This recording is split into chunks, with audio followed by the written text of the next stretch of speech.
normally see that you have 4 points that you need to look at before you go to an unfamiliar location to conduct a handling. The first one is before you go out to a handling, study the area, look at Google Maps, know the area where you're going to and what to expect.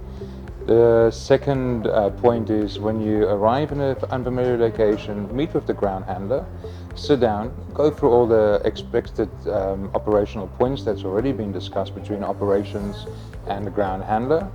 And thirdly, I would say go and do a dry handling. Do a physical walkabout, arrival process, departure process, inspect the equipment, identify areas of concern to eliminate those areas before the client comes in. The fourth point to remind yourself in a new location is to summarize the audit that you just conducted.